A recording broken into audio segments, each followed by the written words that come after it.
Amit ji, central investigative agencies से जो है ऑपोजिशन को बहुत डर है, कहती हैं कि जो हमको हैरेस करते रहते हैं, सरकार इनका इस्तेमाल करती है उन लोगों को परेशान करने के लिए। आज अगर आप देखें तो सत्येंद्र जैन, मनीष सिसोदिया जेल में हैं, चाहे वो कविता हो, केसीआर जी की बेटी हो कविता हो, हेमंत सोरेन हो, सब लोग या तो ईडी के घेरे में हैं या सीबीआई के घेरे में हैं।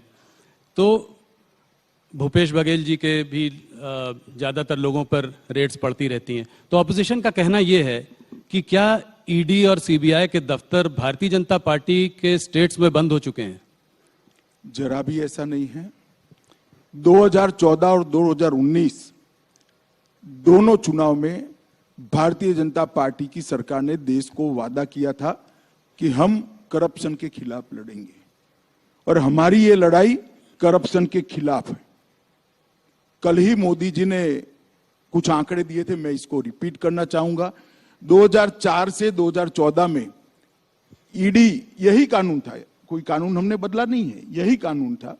ईडी जो पीएमएल के कानून के तहत 5,000 करोड़ की संपत्ति कुर्क की थी, और मोदी जी के शासन के अंदर हमने 1,10,000 करोड़ की संपत्ति कुर्क की। उसका 5% भी पॉलिटिशियन का नहीं है, बाबुओं का भी है, भ्रष्ट व्यापारियों का भी है, सबका है, जो देश के कानून को तोड़कर टैक्स दिए बगैर धन शोधन करते हैं। क्या लड़ाई बंद कर दें? और क्या देश की जनता ऐसा कानून चाहती है कि अगर कोई पॉलिटिशियन, कोई राजनीति में काम करने वाले नेता या व्यक्ति भ्रष्टाचार करे तो इसके खिलाफ कोई कार्यवाही न हो? यही सीबीआई के तहत 9 वर्षों में हमने 5,000 केस भ्रष्टाचार के दर्ज किए। कांग्रेस ने 500 भी नहीं किए थे, 500 भी नहीं। क्या 5,000 के 5,000 केस राजनीतिक पार्टियों के कार्यकर्ताओं पर है? ना, सभी के सामने है, बाबुओं के सामने भी है, व्यापारियों के सामने भी है, और मिली भगत के सामने भी है। और जहां तक दुरुपयोग का सवाल है, लालू जी पर केस किसने किया था? यूपीए की सरकार ने किया था जी। शेख अब्दुल्ला के खिलाफ विमान भरकर अफसर, वो बड़े वाला एयर इंडिया का पुराना विमान आता है, क्या कहते 320 या ऐसा विमान होता है, पूरा विमान भरकर अफसर भेजे थे और कई सालों के लिए जेल में डाल दिए थे। किसने किया था? इंदिरा जी ने किया था।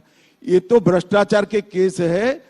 मैं राहुल जी को और उनकी पार्टी को याद कराना चाहता हूं, इमरजेंसी डालकर लाखों बेगुनाह विपक्ष के नेताओं को जेल में डाल दिया था 19 महीने तक, और बेल का प्रोविजन भी नहीं था।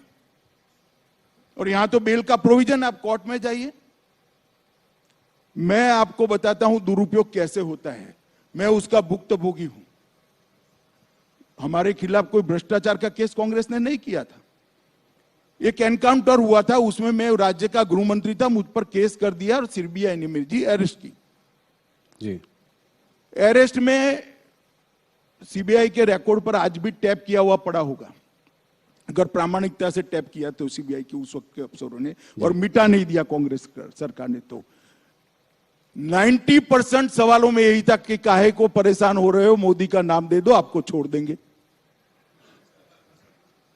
हमने तो काले कपड़े नहीं पहने, कोई विरोध नहीं किया जी। मोदी जी के खिलाफ एसआईटी बनाई, एक राज्य के मुख्यमंत्री के, कोई करप्शन का केस नहीं था। दंगों में इन्वॉल्वमेंट का केस करा, फर्जी टाइप का, जो अंत में सुप्रीम कोर्ट ने खारिज किया। हमने कोई हाई तौबा नहीं करी थी, कभी काले कपड़े पहनकर संसद को हमने जाम नहीं किया था भाई। और मैं बताता हूं नतीजा क्या आया। मुझे पकड़कर अरेस्ट किया, 90 में दिन ही बेल दे दी मुझे हाईकोर्ट ने। हाईकोर्ट ने कहा कि अरेस्ट करने के लिए पर्याप्त प्रूफ ही नहीं है, और मैंने एक्विटल की एप्लीकेशन डाली। मुंबई की अदालत ने, मुंबई में केस चला, गुजरात के बाहर ले गए, कोई आपत्ति नहीं, मुंबई में चला।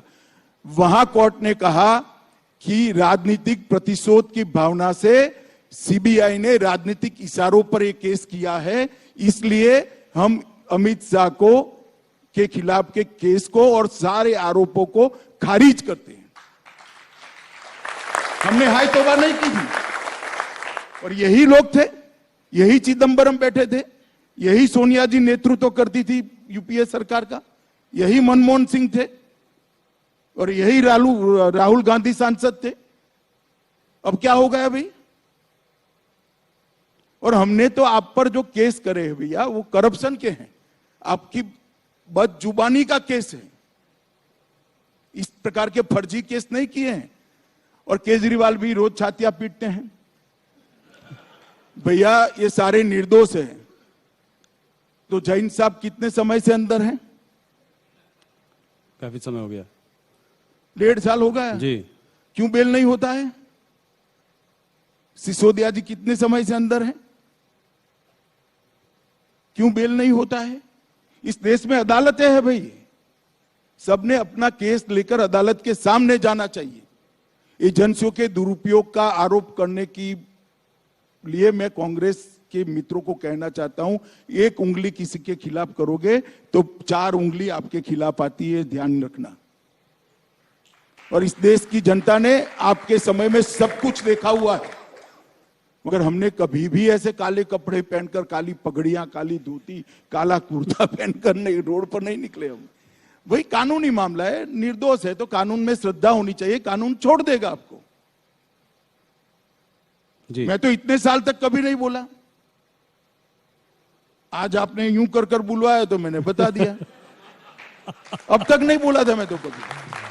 पर अमित जी एक और और पूरी मेरी इंट्रोगेशन में एक ही बात, मोदी का नाम दे दो, मोदी का नाम दे दो, मोदी का। भाई क्यों डरते हो मोदी से? क्यों फंसाना चाहते हो? और कोई इंट्रोगेशन में कोई चीज नहीं पूछी मुझे, और मेरे कारण बेचारे कई सारे पुलिस अफसर, निर्दोष टाइप के अफसरों को जेल में डाल दिया। और वही कांग्रेस आज ये प्रलाप कर रही है, वही चिदंबरम साहब आज बोल रहे हैं, वही कपिल सिब्बल बोल रहे हैं, वही अभिषेक मनु सिंघवी बोल रहे हैं। उनको आत्मचिंतन करना चाहिए कि भ्रष्टाचार का जितना भी पैसा इकट्ठा किया है, एक बार सामने से अदालत के सामने जाकर दे दे, शायद अदालत माफ कर दे उनको। ये ढूंढकर पकड़ेंगे तो तकलीफ आएगी। एक ऑपोजिशन लीडर का कहना यह है कि ये सारे आप भ्रष्टाचार के जो केसेस आप इन्वेस्टिगेट एजेंसीज तो करती हैं, पर अगर नेता पार्टी बदलकर भारतीय जनता पार्टी में आ जाए तो उसके खिलाफ केसेस को ड्रॉप कर दिया जाता है। ये बिल्कुल बेसलेस बात है। इस देश में अदालतें हैं, आपके पास अगर कॉन्क्रीट केस है तो लेकर अदालत में जाइए, अदालत सीबीआई को डायरेक्ट करेगी, ईडी को डायरेक्ट करेगी। कौन ईडी और सीबीआई की हिम्मत है अदालत के डायरेक्शन के खिलाफ काम करने की? बताइए किसकी हिम्मत है? और कांग्रेस पार्टी क्या मानती है? इस देश में अदालतें बंद हो गई है, जाइए आप अदालत में।